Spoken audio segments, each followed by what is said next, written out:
vandaan kom. Ons hulp is in die naam van die Here wat die hemel en die aarde geskape het. Genade en vrede vir julle van God, ons Vader, en ons Here Jesus Christus, deur die kragtige werking van die Heilige Gees. Amen. Kom ons sing saam, broer en suster, Psalm 16, vers 1 en vers 2. Psalm 16, vers 1 en 2. Bewaar my tog, o God, op wie ek vertrou.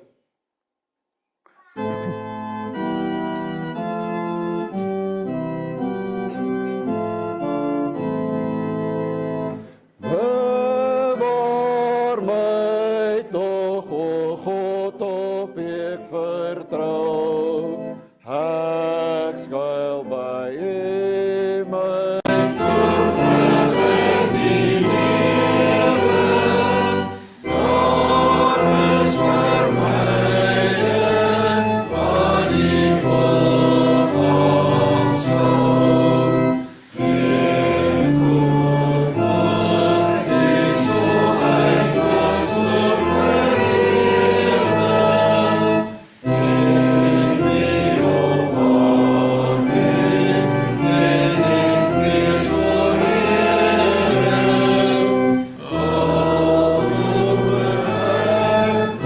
Alhoewel ek groot is my roep en Here.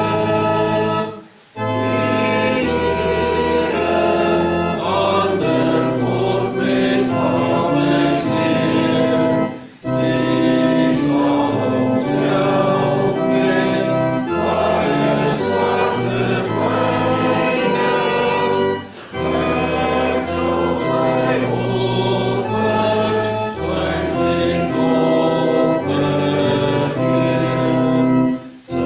begeer. Sy afgod, dan sal nie my mond opreinig. My erfdeel is nie, hier my vreugde teken. My lot is vir sy hand vir ewig seker. Ek glo in God, die Vader, die Almagtige, die Skepper van die hemel en aarde, en in Jesus Christus, sy enige gebore Seun, onze Here, wat ontvang is van die Heilige Gees, gebore uit die maagd Maria, wat gelei het onder Pontius Pilatus, gekruisig is, gesterf het en begrawe is, en neergedaal het na die hel, wat op die derde dag opgestaan het uit die dood, opgevaar het na die hemel en sit aan die regterhand van God, die Almagtige Vader, vanwaar hy sal kom om die lewendes en die dooies te oordeel. Ek glo in die Heilige Gees, ek glo aan 'n heilige algemene Christelike kerk, die gemeenskap van die heiliges, die vergewing van sondes, die opstanding van die liggaam en 'n ewige lewe. Amen.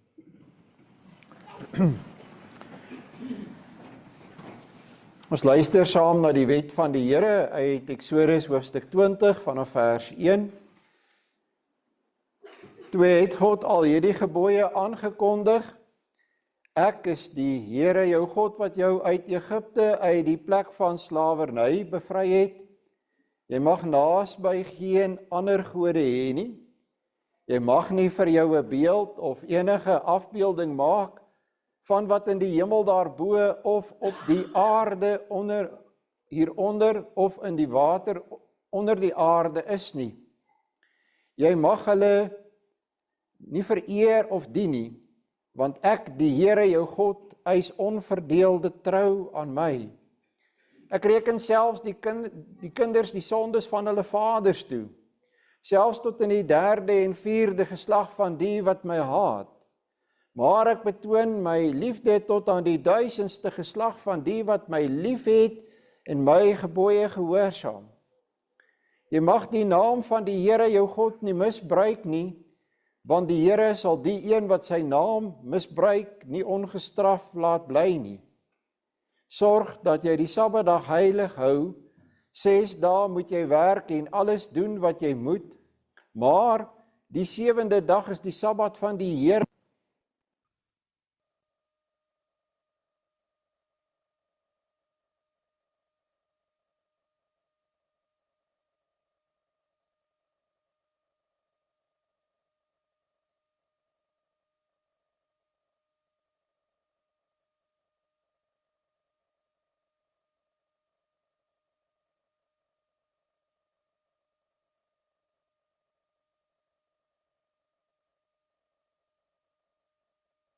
En jou moeder, dan sê jy land bly woon in die land wat die Here jou God vir jou gee. Jy mag nie moord pleeg nie, jy mag nie egbreek pleeg nie, jy mag nie steel nie, jy mag nie vals getuienis teen 'n ander gee nie, jy mag nie iemand anders se huis begeer nie, jy mag nie sy vrou begeer nie, ook nie slaaf of slavin, 'n bees of 'n donkie of enige iets anders wat aan hom behoort nie. Psalm 73 vers 9 en vers 10. Hoe voel ek nou? My sonde smart, vers 9 en vers 10. Daarna gaan ons dan ook saam in gebed.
Vader wat in die hemel is, ons erken dat ons nie aan onsself behoort nie.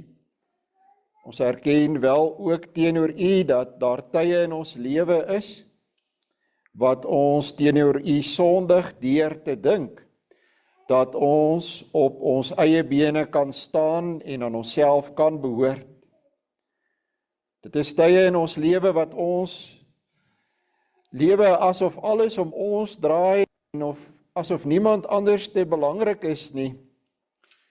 Dit is 'n sondige geneigtheid waarteen ons waak, en waarteen ons stry, maar wat altyd deel is van ons, omdat ons 'n sondige natuur het.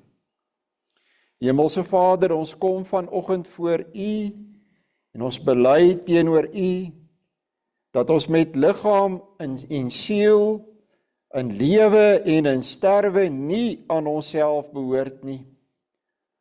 Ons het geen oplossings of antwoorde vir al die gebrokenheid, vir al die seer, vir al die skeef in hierdie wêreld nie.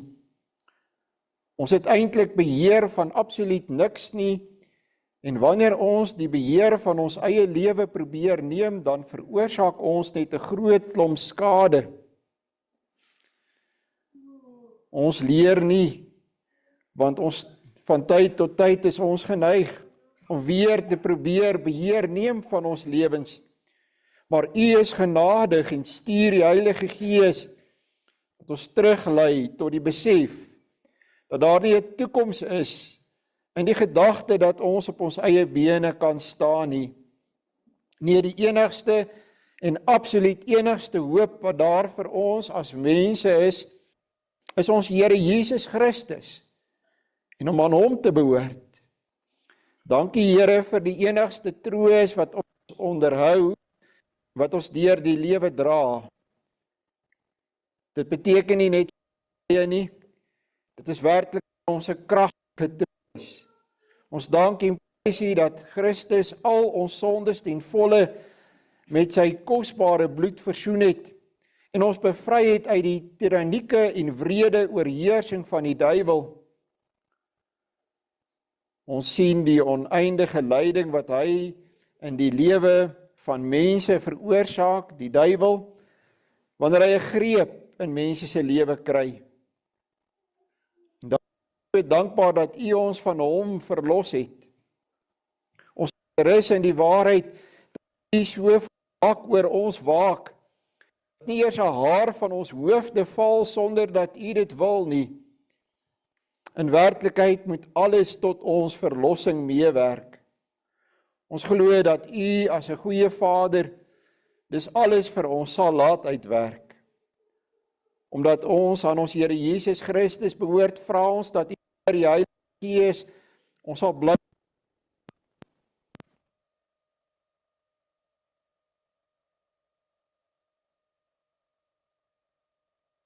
wees dus ons ewige onwrikbare. Met waarheid bid ons gebed in die naam van ons Here Jesus Christus. Amen.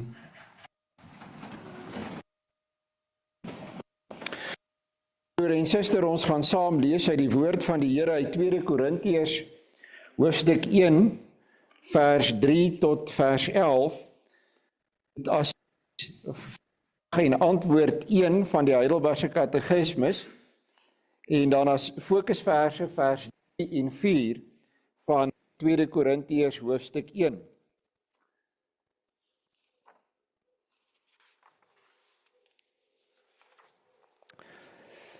Genaamd is die God en van ons Here Jesus Christus, die Vader van ontferminge en die God van wat ons troos in al ons verdrukking, sodat ons die wat in allerhande verdrukking is, kan troos deur die vertroosting waarmee ons self deur God vertroos word. Want soos die lyde van Christus is in ons, so is ons troos ook oorvloedig deur Christus. Maar of ons verdruk word, dit is julle tot troos en redding. En dit laat sy werking blyk deurdat julle dieselfde lyding verduur wat ons ondergaan. En of ons getroos word, dit is julle tot troos en redding. En ons hoop vir julle vas, omdat ons weet, net soos julle deelgenote is aan die lyding, so ook aan die troos. Want ons wil nie hê dat julle onbekend moet wees met ons verdrukking, wat oor ons in Asië gekom het nie, dat ons bo ons kragte uit swaar gehad het, sodat ons selfs aan ons lewe gekoop het. Ja, ons het alself by onsself die doodsvonnis oor ons gehad, sodat ons nie op onsself sou vertrou nie, maar op God wat die dode op. Want ons, wat ons verlos het uit so 'n groot doodsgevaar, en nog verlos, op wie ons hoop dat hy ook nog ons ook saamwerk deur het, sodat daar vir ons op baie maniere vir ons gedank mag word. En dan die baie bekende broer en suster vraag en antwoord 1 van die Heidelbergse Katekismus.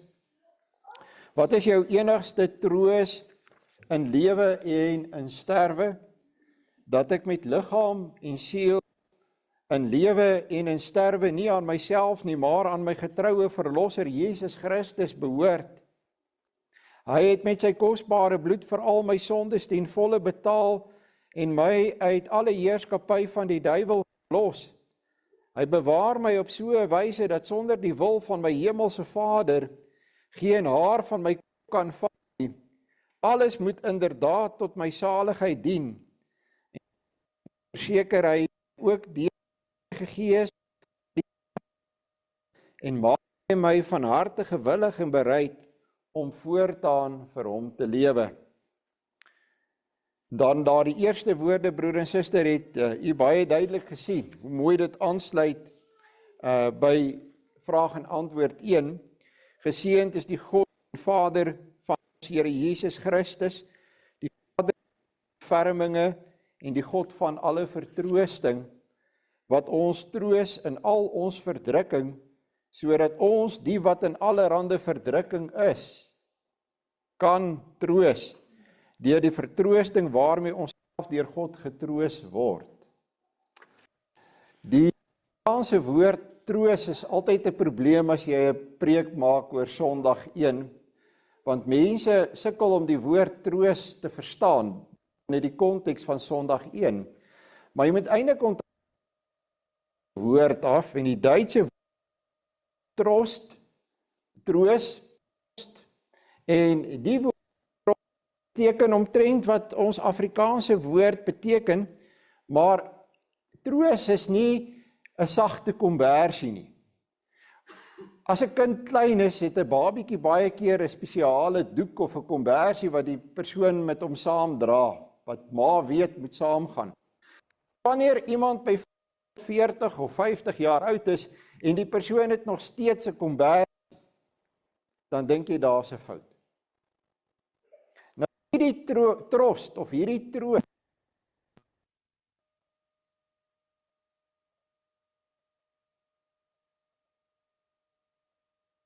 agterhou dat die Duits kom eintlik van Latyn af en die woord in Latyn is die woord fortis.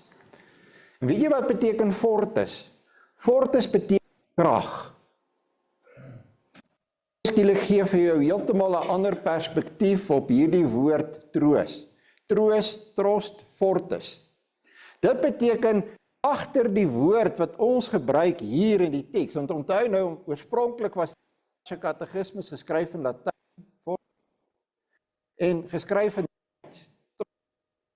En toe word dit vertaal in Afrikaans. So miskien het ons ietsie verloor in die hele proses. So daar lê agter hierdie woord krag. En as jy die woord krag sê, onmiddellik dink jy aan God. Nou broer en suster, dit verander alles. As ek dink aan God, dan dink ek altyd aan die beeld van 'n pa en 'n kind. 'n Kind het absolute vertroue in sy ouer, want hy glo sy pa is in staat om die probleem op te los. Pa het die antwoord, pa weet wat om te doen. Ek kan my hand in pa se hand, hy sal my by die regte plek bring. Ek kan hom vertrou. En dit is waaroor dit eintlik gaan Sondag 1. Dit is eintlik oor anders nie. En oor hierdie absolute vertroue wat ek in God kan hê, waarop ek my lewe kan bou, in lewe en in sterwe. En jy mag dink, wel, dit is seker eintlik voor die hand liggend. Maar dit is nie meer vir almal voor die hand liggend vandag nie, broer en suster. Onthou nou, dit is maar net 'n samevatting van die Bybel, maar mense sê, die Bybel gaan eintlik maar oor mense. Het gaan nie meer vir baie mense in die Bybel oor God nie. Terwyl ons belydenis weer terug by waaroor dit werklik gaan, selfs met hierdie woord troos. Dit gaan oor God, wie hy is, wat hy doen, vir ons beteken. Eintlik al wat ons belydenis doen, is om alles wat die Bybel ons leer oor God vir ons op 'n plek te sit waar dit maklik is om dit raak te sien en te onthou. Dit word as dit ware saamgegeer en daarom is daar altyd so 'n lys van tekste onder elke antwoord, sodat ek kan kyk hoe het hulle die verskillende mekaar gesit. Ja, dit is 'n gedeelte. En ek weet jy het gehoor aan die woord vir. Ons bly hier op die platteland, broer en suster. En dis 'n wonderlike lewe wat ons het. Ek was onlangs, het ek die voorreg gehad weer in een van Suid-Afrika se groot stede te kom. Die stad, as ek moet sê. En dit was vir my opvallend, hoe ek en my op elke blok is daar, op die hoek staan daar 'n polisieman. Ek weet nie of jy in Kaapstad al rondgeloop het nie. Daar staan 'n polisieman. Of 'n munisipale polisieman. En as hulle jou sien, mense soos ons daar sien, dan is daai mense onmiddellik op hulle senuwees. Hulle dadelik na waartoe gaan jy? En hulle jou tot die volgende blok, en dan is daai polisieman weer by jou, en hy vat jou verder. En 'n mens sukkel om dit te verstaan, maar dan kom jy agter, hulle sien jou as 'n stuk lopende statistiek wat op hulle stuk Kaapstad gaan gebeur, en hulle wil iets met jou gebeur, daar gaan iets met jou gebeur.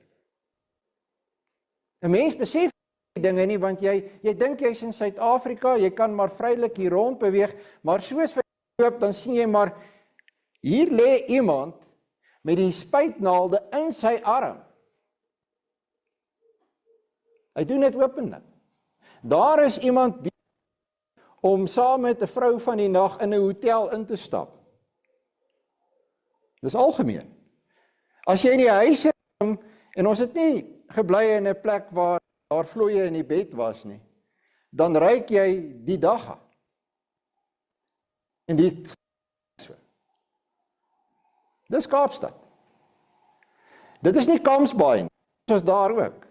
En betaal mense, ek weet nie wat betaal hulle daar vir koffie nie, maar dit moet seker baie wees. Maar dit is Kaapstad, en die goed is 'n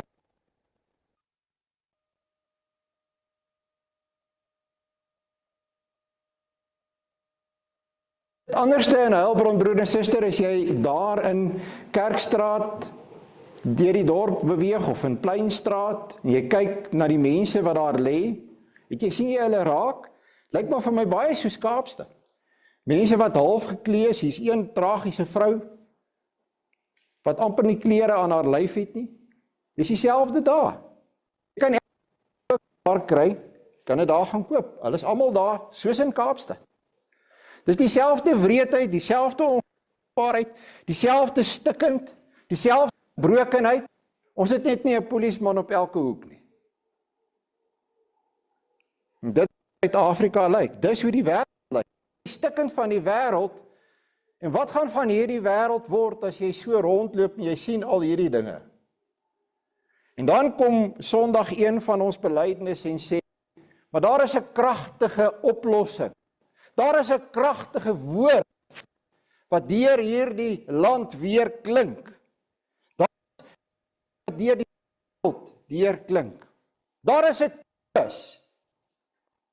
En daai troos is God, die ware God. Jy weet, ek voel so troos ontvang het en ek het nie verdien nie. Maar die grootste gevaar wat jou kan oorkom is jy kan soos 'n spons wees. Opslurp, maar ek gaan nie 'n druppel daarvan met iemand anders te deel nie. Ek gaan alles vir myself hou, want ek is getroos. Ek, my vrou, my kinders, my kleinkinders, en ons is ons lewe werk uit. Daai mense werk nie uit nie, want wat het hulle gedoen om daar te kom? En dan is jy tevrede. Maar die werklikheid is, broer en suster, het jy gehoor wat sê Paulus? Want toe het ek dit weer alles gesien het, en dis nie net in Kaapstad, dis ook so in Gauteng, ook so in Heilbron. Het in die hart gegryp toe ek hierdie woorde lees, dat ek gevoel het ek kan hier. Geseënd is die God en Vader van ons Here Jesus Christus, die Vader van alle ontferminge en die God van alle vertroosting, wat ons troos in al ons verdrukking, sodat ons, die wat in allerhande verdrukking is, kan troos, deur die vertroosting waarmee ons self deur God getroos word. En ek het onmiddellik vir myself gevra, wat doen jy daaraan? Sien jy daai mense nog raak? Raak het jou nog? Roer het jou nog? Sien jy die stikkend? Het jy gevoel, ek wens toe ek kan vir jou iets doen? Ek wens ek kan vir jou, want ek vir my helemaal, ek weet nog leef nie. Raak broer en suster, die wêreld moet weet van die Here Jesus Christus. En die wêreld moet op die regte manier van hom weet en hulle moet nou van hom weet. Dis al hoe jy mense se lewe kry dat hulle verander. As mense met my praat oor verandering, ek is jammer, ek glo nie vreeslik in verandering by mense nie, behalwe die een groot verandering van mense se lewe wat onomstootbaar werk van God is, en ek absoluut 100% glo, is wedergeboorte. Die Here iemand deur sy gees wederbaar het, daai mense nooit weer dieselfde nie.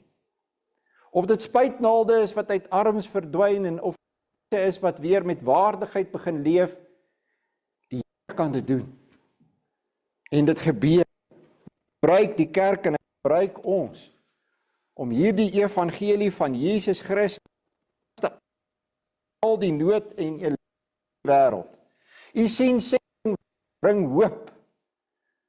Dis die hoop in hierdie wêreld waarmee jy kan besig wees. Om die evangelie met mense dood te deel.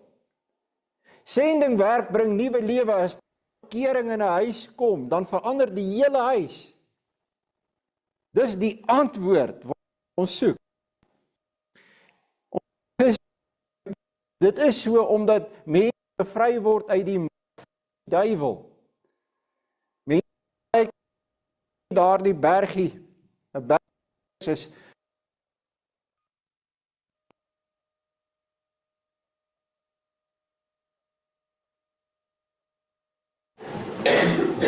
dan mense, maar daai persoon is mal.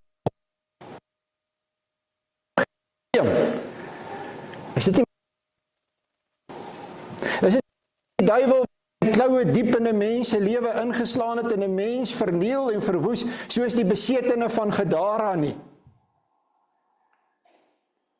Ek sien onlangs iemand in die woord wat by so gaan sit en ek dink antwoord. Miskien moet ons daar begin om vir mense te dat hulle kan loskom uit die greep van die duiwel. Wat lydende sê dit. Ons probeer mense te help met hulle probleme en ons dink die antwoord lê in ons dik handboeke en by dokters. En uiteindelik is die antwoord gebed. Bevryding van die duiwel. En daar is 'n manier waarop iemand bevry kan word van die boos. Wil ek vir u vandag sê, en dit is op grond van die oorwinning van die Here Jesus Christus. Ons tydnis gebruik verskillende, net eintlik 3 belangrike werkwoorde in antwoord 1 vir die Christus. Die eerste, sonde. En ek dink hier Paulus se woorde 5 vers 1. God het ons dan nou vrygespreek omdat ons glo. Daarom is daar vrede tussen ons en God deur ons Here Christus. Het jy al 'n sonde in jou lewe gehad waaroor jy so gekry het, so gevoel het, so gebroken, dat jy om met jou aan te gaan, dat jy net nie kon gaan nie, dat jy jou voel dit is altyd daar in jou kop en dat jy vir jouself sê, hoe gaan ek ooit weer met my lewe aangaan? Wel, Paulus kom in Romeine 5 en hy sê, daar is nou vrede. Nou vrede tussen jou en God. Want dit is moontlik, want Jesus het betaal vir jou. Dit is so kosbaar en so belangrik. Daardie vergifnis bevry jou van jou skuld. Maak jou lewe weer vir jou moontlik. Christus het ons van die heerskap wil ek hy verlei sonde. Hy kry hulle in sy greep deur sonde en het gemag oor jou.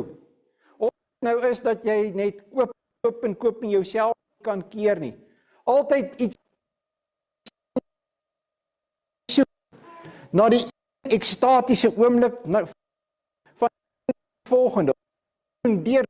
Of jy doen deur seks. Dis die duiwel. Dis die greep van die duiwel. En nou kom ons en ons kan bevry word. Daar is 'n oplossing, daar is 'n antwoord. Ons lees in Hebreërs 2 vers 4, aangesien die kinders dan vlees en bloed deelagtig is, het hy, dit is Christus, ook op dieselfde manier deelagtig geword aan vlees en bloed. Hy het met ander woorde hy deur die dood hom tot niet kon maak, wat mag die dood? Die duiwel. Hier het 'n mens geword dat hy die duiwel as mens kon oorwin. Die duiwel my nie meer kan verniel nie. En werkwoord wat gebruik word in is Christus bewaar ons dat niks sonder die wil van ons Vader met ons sal gebeur nie. Kyk, 'n mens kan geweldig val. Jy dink die een oomblik jy staan, jy dink jy is sterk, jy dink jy's 'n beheer. Dis tekens daai. As jy dink jy's 'n beheer. As jy dink genoeg mekaar. Staan finansiëel sterk. Kom skielik. En die val is hard. Hoe bly 'n mens staan? Hoe bly 'n mens staan? Want ons het soveel sien hoe dat mense teen die grond neergeslaan is. In Christus. Alleen deur aan hom vas. Psalm 63 vers 23. Nogtans is ek altyd deur by u. Ek gaan nie weg van u af nie. U het ter hand gevat. Onthou jy die beeld van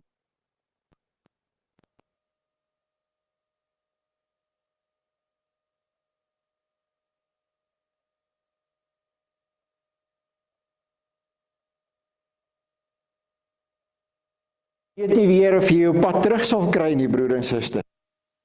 Vreeslik afdwaal. Ek dink aan Jesaja 43 vers 1 tot en 5 nie. Hy sê, wie vrees los. Ek het jou roep. As jy water gaan, en deur riviere, hulle sal jou nie oorstroom nie. As jy deur vuur gaan, sal dit jou nie skroei nie, en die vlam sal jou nie brand nie. Dan ook weer vers 3. Want ek is die Here, jou God, die Heilige van Israel, eiland. Vers, omdat jy kostelike oë hoog geag is, ek jou lief het. Wees nie bevrees nie, vers 5, want ek is met jou. Dis uiteindelik wat ware troos is, en jy hoor daar dieselfde woorde, weet nie of jy dit weet nie, in Romeine 8 vers 38 tot 39. Maar in al hierdie dinge is ons meer as oorwinnaars deur hom wat ons liefgehad het. Ons Vader beskik baie dinge wat in ons lewe gebeur, maar ons het die troos dat die Here ons nooit alleen laat. Ons hand is in sy hand. Niks kan ons van sy liefde skei nie. Petrus het 'n baie treffende beskrywing. Ek weet nie of jy die woorde 1 Petrus 1 vers 3 tot 9, daar praat hy ook van hoe dat dit wat God vir ons moontlik maak in Christus vir ons in bewaring gehou word. Hy beskerm dit vir ons as dit ware. En dan sê Petrus, dit klink so, dit is hy wat ons in sy groot ontferming deur die opstanding van Jesus Christus uit dood opnuut verwek het, sodat ons 'n lewende hoop mag hê op 'n erfenis.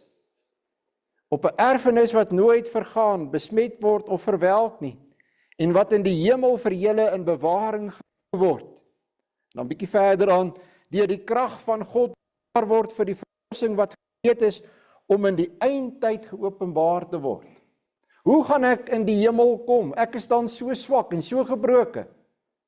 Ons belydenis sê, God bewaar vir ons hierdie kosbare erfenis. Oor die Heilige Gees word in antwoord 1 gesê, dat hy ons verseker van hierdie erfenis, maar onder andere dat hy ook ons gewillig en bereid maak om voortaan vir God te lewe. Ons is nie onaantastbaar, staan op ons eie krag nie, maar ons word deur die Heilige Gees staande gehou. Dit verseker ek julle, sê die Here Jesus in Johannes 6 vers 47, wie in my glo, het die ewige lewe. Die Heilige Gees verseker my, dat wie in my glo, sal lewe, al sterwe hy ook. Selfs die dood is nie vir ons meer 'n probleem nie. Ons het dus baie troos as 'n mens kyk na alles wat gesê word in Sondag 1. Hoekom is ons in Suid-Afrika, broer en suster? Wat is die doel van mense soos ons wat so anders is, ons wat so anders lyk? Miskien het God nog steeds 'n plan met ons. Miskien is God nog steeds besig om ons in sy diens te gebruik, juis om troos te bring vir die wat troos nodig het. Amen. Kom ons sing saam. Psalm 119 vers 7, 8 en 10. Psalm 119.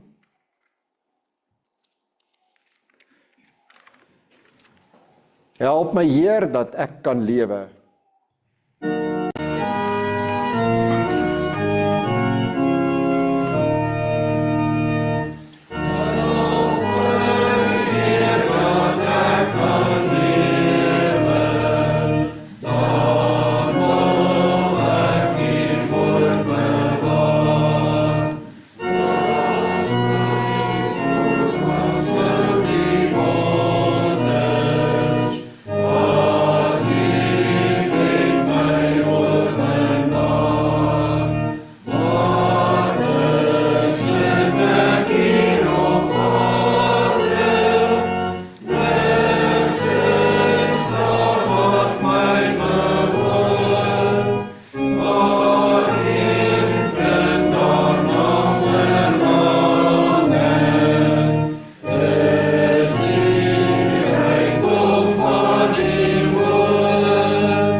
Ons lees, broer en suster, uit Jeremia 29, vers 1 tot 15. En dit is die woorde van die brief wat die profeet Jeremia uit Jerusalem gestuur het, na die nog lewende oudstes van die ballinge, en na die priesters en die profete, en na die hele volk, wat Nebukadneser uit Jerusalem in ballingskap weggevoer het na Babel toe, na die uittog van koning Jegonja en die gebiedster en die hofdienaars, die vorste van Juda en Jerusalem, en die smede en die slotmakers uit Jerusalem, deur bemiddeling van Eliasa, die seun van Safan, en Gemaria, die seun van Hilkia, wat Sedekia, die koning van Juda, na Nebukadneser, die koning van Babel, na Babel gestuur het, naamlik. So sê die Here van die leerskare, die God van Israel, aan al die ballinge wat ek uit Jerusalem na Babel in ballingskap weggevoer het, bou huise en woon en plantuine aan en eet die vrugte daarvan. Neem vroue en verwek seuns en dogters, en neem vroue vir julle seuns en gee julle dogters aan mans, dat hulle seuns en dogters baar en vermenigvuldig daar en moenie verminder nie. En soek die vrede van die stad waarheen ek julle in ballingskap weggevoer het, en bid daarvoor tot die Here wat in die vrede daarvan sal julle vrede hê.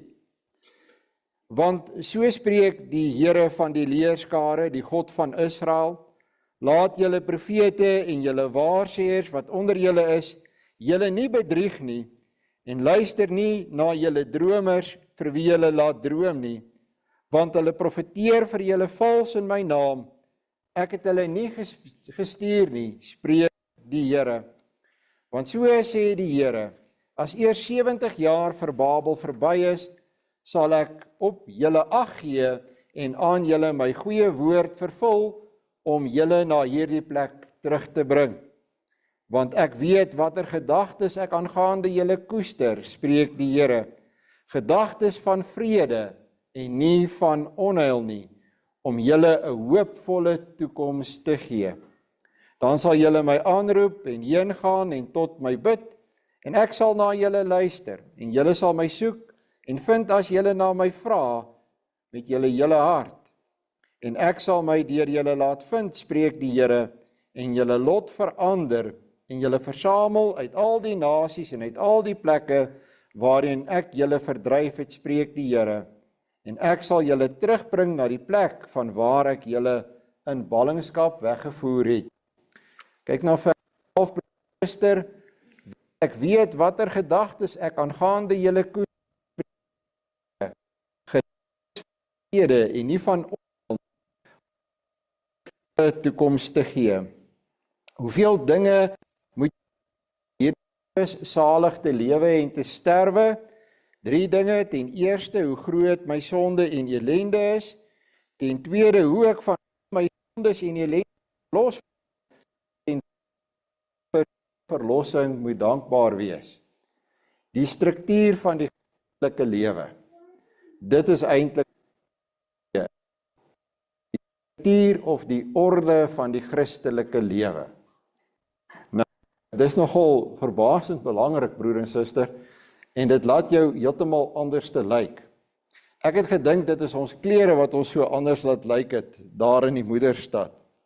Uiteindelik het ek agtergekom, dis die struktuur van die Christen wat ons so anders laat lyk. Die manier waarop ons dink, die manier waarop ons leef, dit is wat ons laat uitstaan. Dit is wat ons andersheid veroorsaak. Jy weet, jy kry mense wat, jy ontmoet baie verskillende mense uit die aard van die saak in jou lewe. Dan kry jy te doen met mense wat jy sê, wow, maar hierdie mens is daarom vol selfvertroue. Hierdie mens is indrukwekkend. En net so rukkie later, dan hoor jy, maar daardie mens is diep in die moeilikheid. Daardie mens sit in die een of ander inrigting, en jy dink, hoe het dit gebeur dat 'n mens met soveel selfvertroue nou daar sit? Want daar is 'n verskil tussen selfvertroue en godsvertroue. En mense met 'n godsvertroue het 'n bepaalde struktuur, 'n bepaalde orde aan hulle lewe. En jy kan dit aan hulle waarneem. Jy sien dit aan hulle.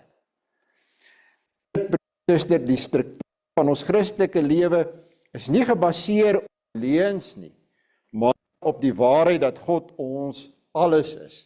Wat bedoel ek? Dit is nie gebaseer op leuns nie.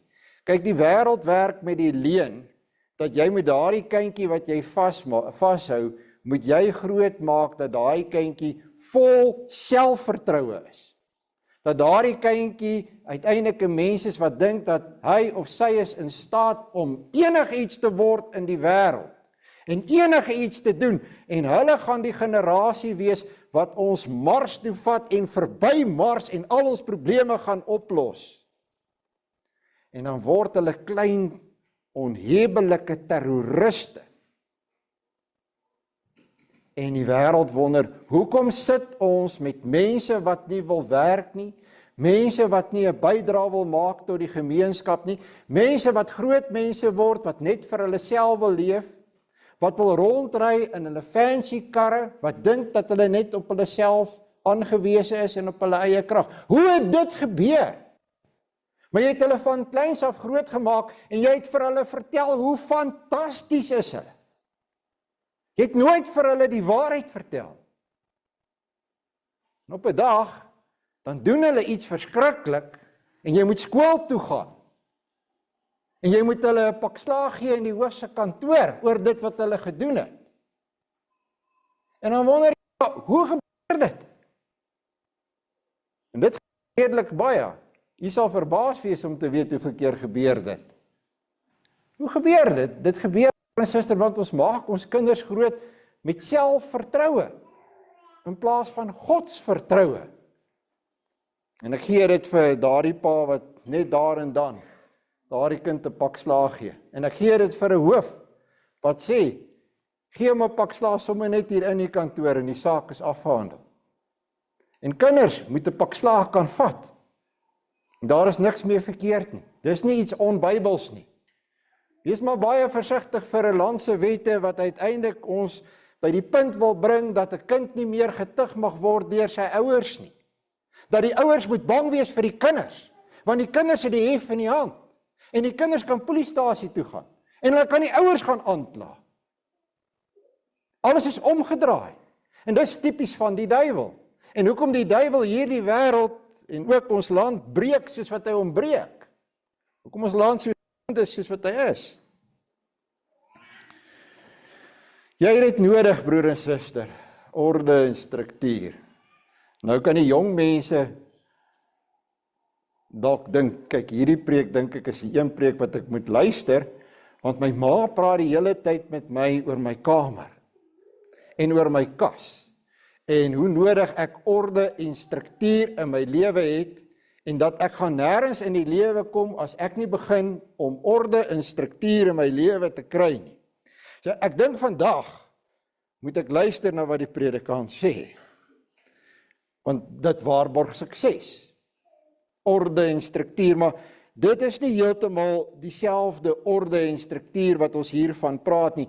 Ons belydenis sê, in die eerste plek moet jy weet dat jy is 'n sondaar, in die tweede plek dat jy het verlossing deur Christus nodig, en dit verander jou hele lewe, en in die derde plek dat jy vir God dankbaar moet wees vir daardie verlossing. En daardie 3 dinge kan jy 3 woorde maak, sonde, verlossing en dankbaarheid. En dit, as jy dit kan vashou, en jy dit kan toepas op jou hele lewe, dan kom daar iets in jou lewe, 'n orde. Dan is jy by God. Dan volg jy sy patroon. Jy probeer sy patroon in die lewe volg. Jy begin ewe skielik die wet van God lees en jy stel daarin belang, want jy weet as 'n sondaar het jy dit nodig. Jy doen dit nie om jouself te probeer red nie. Jy doen dit omdat jy weet jy wil vir God dankie sê vir die redding wat hy vir jou gegee het. En so begin hierdie orde en struktuur 'n plek te kry in jou lewe. Dit maak 'n groot verskil in jou lewe. So die struktuur van ons Christelike lewe is nie gebaseer op enige leuns nie, maar op die waarheid dat God bo alles vir ons alles is. Die profeet skryf in 'n baie donker agtergrond 'n brief. Die Here sê vir hom, skryf 'n brief vir die mense daar in Babel. En hy moet in daardie brief vir hulle sê, ek weet hoe julle toekoms lyk, en julle het 'n mooi toekoms, maar julle gaan nie terugkom nie. Die meeste van julle gaan daar doodgaan. Om die waarheid te sê, maak maar seker dat julle kinders ook daar trou, en dat hulle kinders het, julle agterkleinkinders kan dalk terugkom.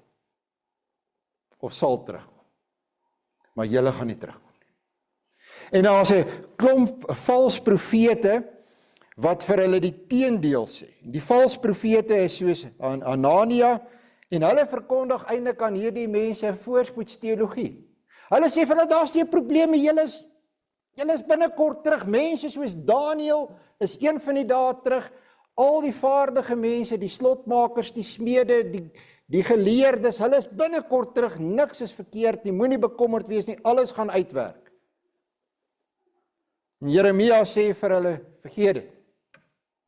God sê, bou huise, plant tuine, geniet die vrug van julle arbeid daar, bid vir Babel, bid vir hierdie plek, maak 'n verskil in die gemeenskap waarin ek julle nou inskuif.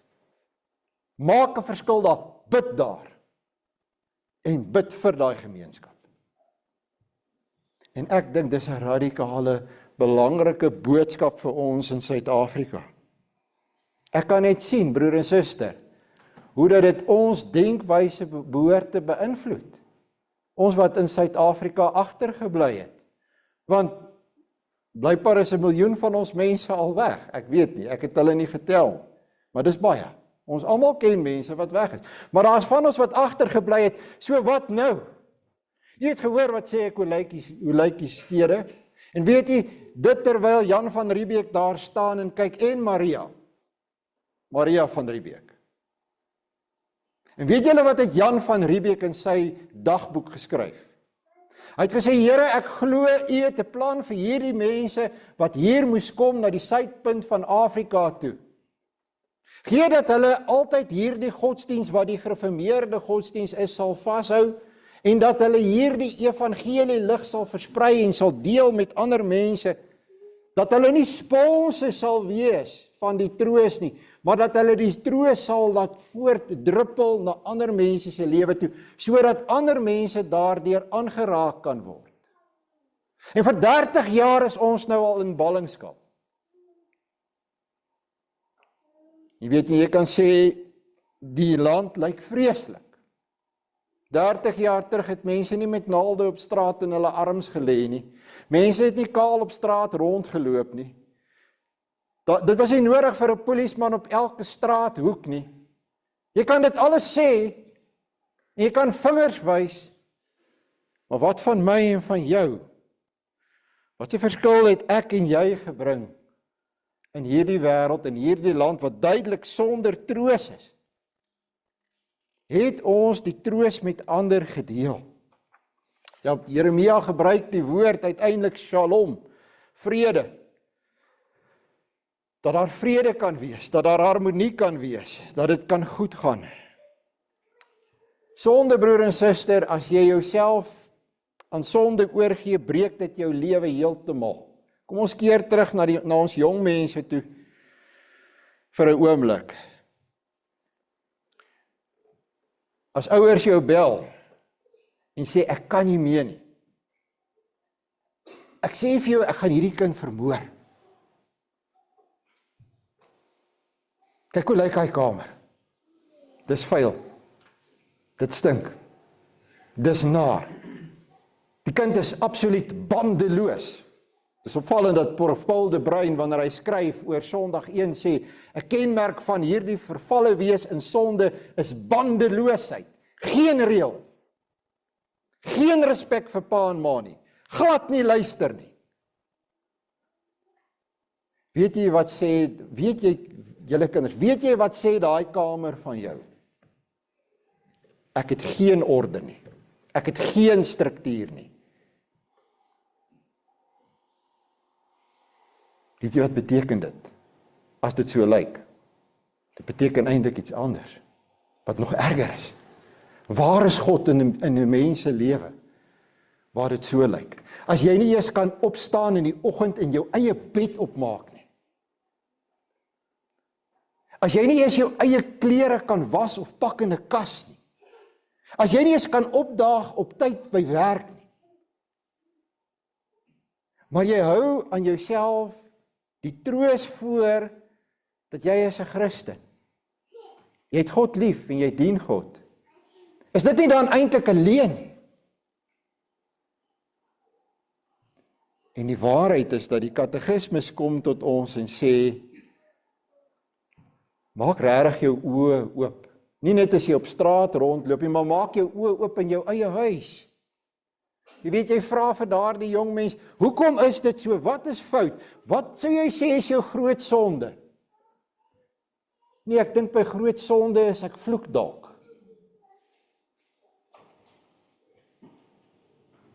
Ek dink jy ken God glad nie. Want God is 'n God van orde en struktuur.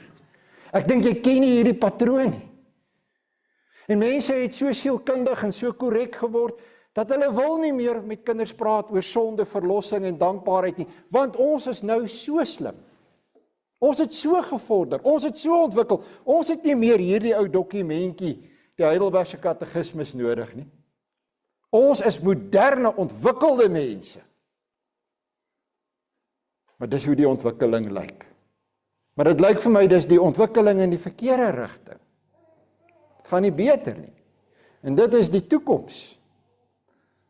Daarom, kinders, om hierdie sondegreep te breek, begin jy deur jou bed op te maak.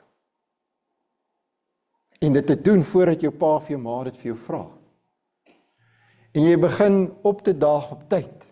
Dis eenvoudige klein dinge. Jy begin jou lewe inrig by die punt dat jy sê, ek weet ek is 'n sondaar en ek gaan dit maklik los om my huiswerk te doen, om betyds te begin. Ek gaan maklik op die verkeerde pad gaan. Maar ek glo dat God het my lief en ek kan nie op hierdie pad bly nie. Dinge moet in my lewe verander. Verlossing, broer en suster, beteken dat 'n mens bewus raak van die geweldige liefde van God in Christus. Om te weet, ek het 'n dokter nodig, ek is siek. Ek is besig om te sterf. Ek sien die tekens om my. Ek sien dit wat vervalle is om my. Ek onderhou niks meer nie. Ek haal net asem. Ek is soos 'n dier. Ek moet stop daarmee. Dan gaan ek terug na Christus toe. Want hy is my groot trooster. Ek sê vir myself, ek gaan die waarheid oor myself in die oë kyk en ek gaan weer na my God en Verlosser toe, al het ek vervalle tot by watter punt, al het ek agteruit gegaan. Ek gaan nie meer die chaos in my lewe toelaat nie. Onthou, die van julle wat ouer is, sal die anargie teken onthou van die 60er jare, daai A wat hulle so gewoonlik binne 'n sirkel gesit het. Dit staan vir anargie. Onthou julle dit, die ouer mense. En anargie beteken chaos. Wie is die vader van chaos? Die duiwel. Ons het net nou dit gehad in die eerste preek, dat die Here Jesus Christus het hom oorwin. As hy in 'n mens se lewe is, as hy in 'n kind se lewe is, dan veroorsaak hy chaos. Dan lyk dit so. Miskien is dit hoe jou lewe lyk. Chaos. Jy weet, die ander ding is, jy kry natuurlik mense wat, jy kan hulle deur 'n ring trek. Alles lyk prim en proper en dit lyk net reg, nee, ek bedoel, hulle is op al die regte plekke, hulle ry die regte karre, hulle dra die regte klere, en dan eindig hulle lewens tragies. En jy wonder, waarom? Waar kom dit vandaan? Waarom al die chaos? Broer en suster, hou God vas. Bly altyd naby hom. Moenie dat die duiwel op enige maniere hou vas op jou lewe kry nie. Dankbaarheid is uiteindelik om werklik onder leiding van die Heilige Gees te lewe. Dis om te sê, Here, ek soek orde en ek soek struktuur in my lewe. En ek is bereid om baie hard daarvoor te stry. Ek gaan sorg dat ek eenvoudige dinge in my lewe agter mekaar kry en beginne reg doen. Ek gaan weer u wet beginne lees, al moet ek hom elke dag lees. Besef jy hoe belangrik is die wet van die Here? Die oomblik as jy die wet van die Here beginne lees, dan begin jy hom leef. En as jy die wet van die Here weer beginne leef, dan leef jy dankbaar. En ewe skielik is daar weer orde en struktuur in jou lewe. Daar is nie orde en struktuur van self in mense se lewe nie. Daar is nie orde en struktuur in Suid-Afrika nie. Ek kan dit vir jou baie vinnig wys. Ons kan net hier afry. En ek gaan dit vir jou wys. Jy moet net jou oë oopmaak.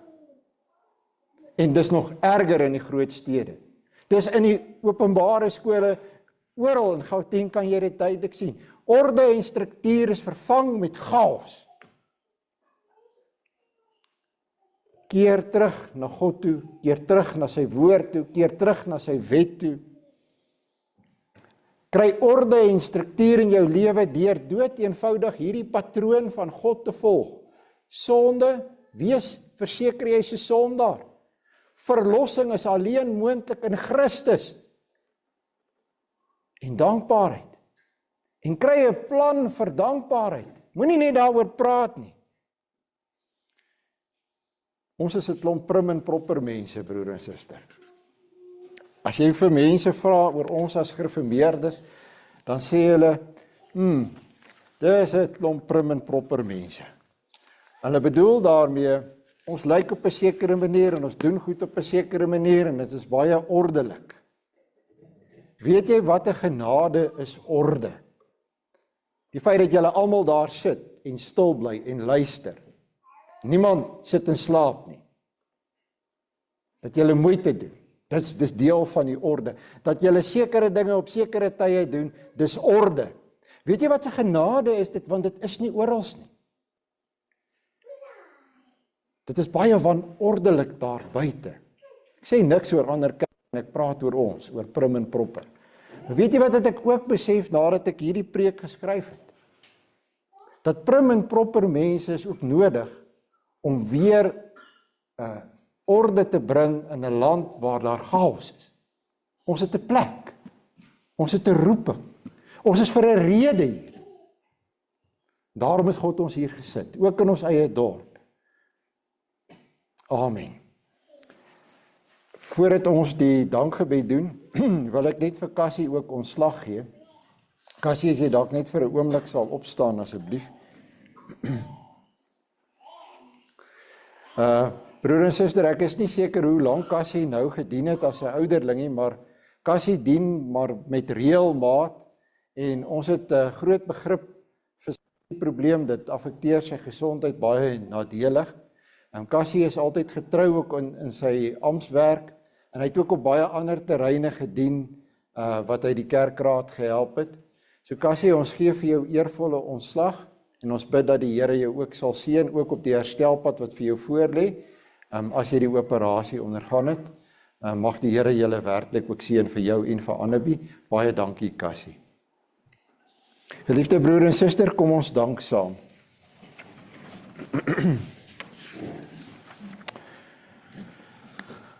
Ons erken, Hemelse Vader, dat ons uit onsself uiteindelik nie die antwoorde het vir al die chaos rondom ons nie. Maar ons is dankbaar dat U orde en struktuur in ons lewe gebring het. Skenk eerste aan ons ware kennis van ons eie sonde en ellende. Laat ons diep en indringend in die spieël van die wet inkyk. Laat ons raak sien wat by onsself moet reggestel word en verander. Dat ons opnuut sal draai na ons groot geneesheer, ons Here Jesus Christus. En laat hy uiteindelik vir ons die groot genesing ook aanlê. Gee dat ons met begrip, Here, U sal dien en vir U sal lewe. Dat ons werklik sal probeer om 'n verskil te maak en ons roeping ook uit te leef. Dat ons nie maar net tevrede sal wees en dink dat ons niks kan doen nie, en geen verskil kan maak nie. Maar maak ons oë oop dat ons hierdie dinge kan sien, deur die lense van u woord. Gee dat ons opnuut ook sal bid. Bid vir ons land, bid vir ons gemeenskap. Bid dat die greep van die duiwel finaal verbreek sal word. Gee dat ons sal leef vanuit die veroorwinning van ons Here Jesus Christus, dat ons nie moedeloos sal word nie. Ons bid, Here, dat u woord in ons harte sal woon, dat ons altyd naby u sal bly. Ons bid in die besonder vir ons kinders en ons jong mense. Here, hulle probeer sin maak van al hierdie dinge in 'n wêreld wat hulle baie vyhandig is. Baie dankie dat u orde en struktuur in ons lewe is. Ons bid ons gebed in die naam van u Seun, ons Here Jesus Christus. Amen. Daar is geleentheid vir die diens van barmhartigheid.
Ons sal saam sing vir Psalm 16.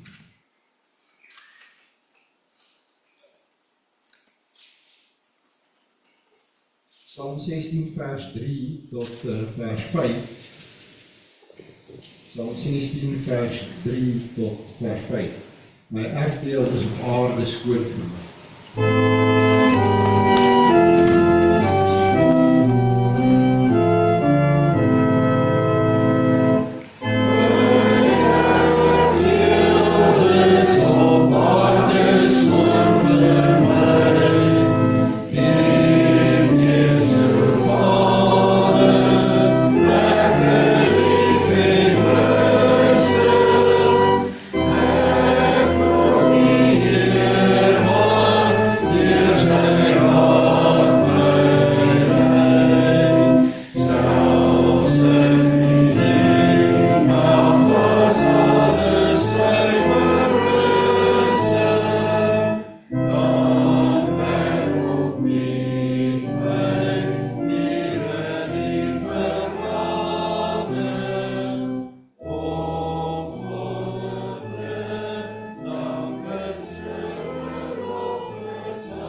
ons Here Jesus Christus, die liefde van God ons Vader en die gemeenskap van die Heilige Gees is en bly met u almal.